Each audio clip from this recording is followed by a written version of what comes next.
और मैं झारखंड में एक पहला व्यक्ति ऐसा है कि आप किसी भी भोजपुरी या बॉलीवुड किसी भी स्टार को आप मृत्युंजय मौर्य जी के माध्यम से बुला सकते हैं। और ये आपके झारखंड के हैं और आप जान लीजिए कि इनको झारखंड ही नहीं पूरे यूपी बिहार जानता है। तो आप लोग अगर हमारा भी कार्यक्रम करवाना चाहें या किसी भी स्टार का कार्यक्रम करवाना चाहें तो आप लोग मृत्युंजय मौर्य जी से संपर्क कर सकते हैं। हम लोग एक पल के लिए भाग जाएंगे लेकिन ये नहीं जाएंगे, तो आप लोग इनको जरूर पकड़ के रखिए। और एक मैं अपना लिखा हुआ गाना गा देती हूँ, ठीक है? उसके बाद फिर आ जाओ। वो भी सैड सॉन्ग मैंने खुद लिखा था, आ जाओ।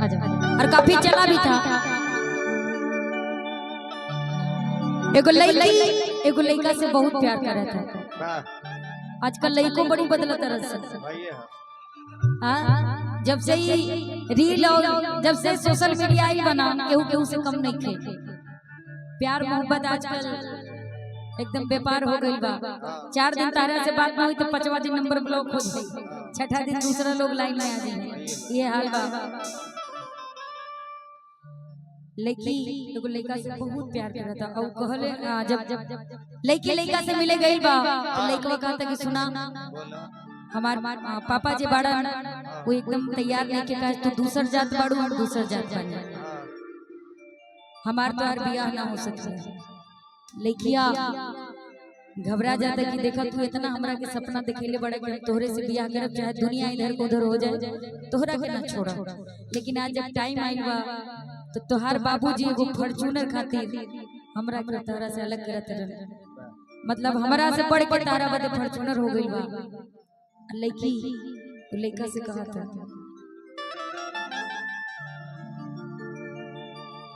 ऐसे जाने बोल पगला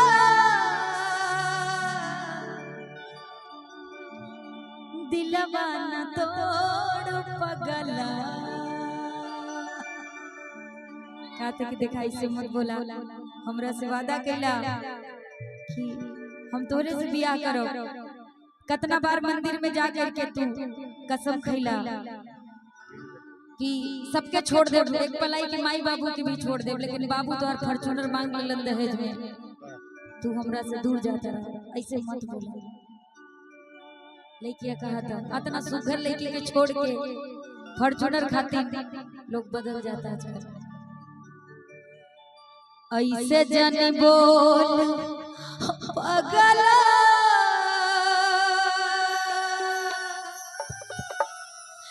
दिलवा न तोड़ पगला। ऐसे जन बोल पगला दिलवा न तोड़ पगला। ऐसे जन बोल पगला दिलवा न तोड़ पगला। ये ले लो। मेरे प्यार को तुम भूला तो न दोगे, मेरे प्यार को तुम भूला तो न दोगे, मेरे प्यार को तुम भूला तो न दोगे, मेरे प्यार को तुम भूला तो न दोगे। सुना ना कहीं हमसे दामन छुड़ा तो न लोगे, कहीं हमसे दामन छुड़ा तो न लोगे, मेरे प्यार को तुम भूला तो न दोगे, मेरे प्यार को तुम भूला तो न दोगे, कहीं मुझसे दामन छुड़ा तो न लोगे, कहीं मुझसे दामन छुड़ा तो न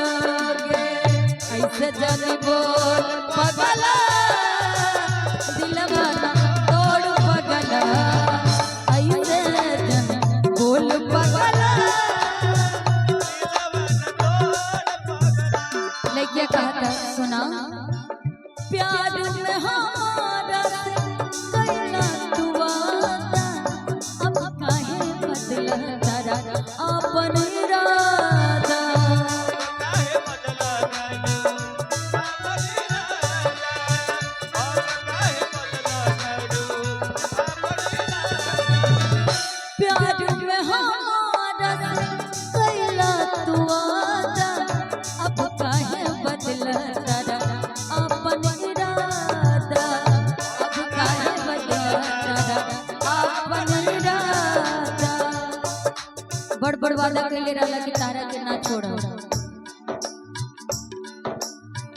मुहावा न मोड़ पगला, सुन ना पागल मर जाए तोरा बिना।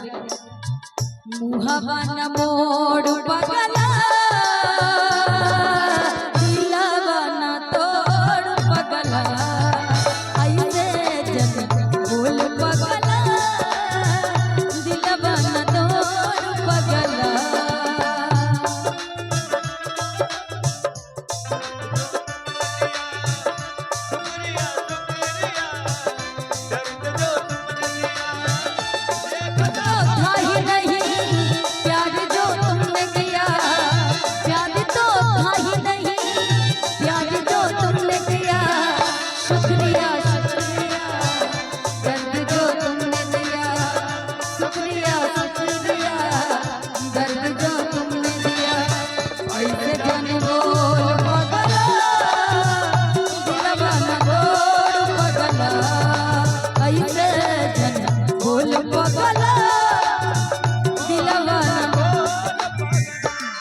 और कहा चले कि सुनना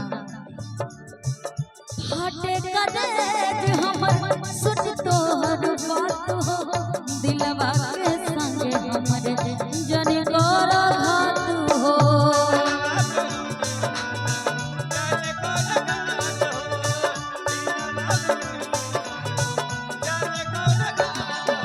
फाटे कलेज हमर सुन तोहर बात हो, दिलवा के संगे हमरे जने कर घात हो, दिलवा के संगे हमरे जने कर घात हो। तो सुना ना, तोहार बात सुन सुन के करेजा फटल जाता, ऐसे मत बोला। अगर हमनी के अंदर चलते रहे, हमनी के अंदर हुनर रही तो पढ़ल लिखल बाड़ा, हम पढ़ल लिखल बानी, आज ना कल कमाए के फड़ नहीं जहाजों खरीद लेवे के, लेकिन ऐसे मत करा। हाँ चलेगा, सही बात है।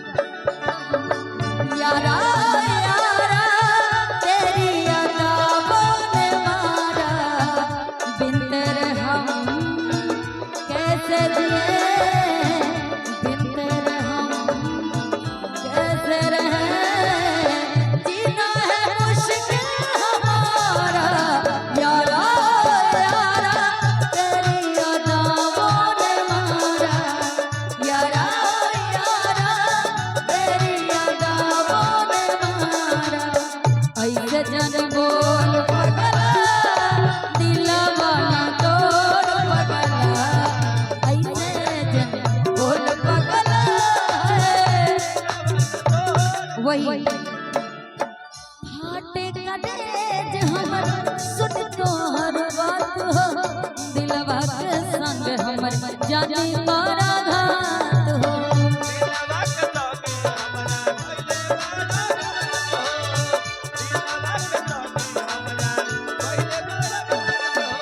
फाटे कलेज हमर सुन तोहर बात हो, दिलवा के संग हमरे जने कर घात हो, दिलवा के संग हमरे जने कर घात हो। और ज्योति के ना तोड़ पगला, अगर तू छोड़ के चल जेबा पूरी तरह से टूट जाए। काहे? ज्योति के न तोड़ पगला, और दिलवा न तोड़ पगला, ऐसे जन बोल पगला, दिलवा न तोड़ पगला, ऐसे जन बोल पगला, दिलवा न तोड़ पगला, ऐसे जन बोल पगला।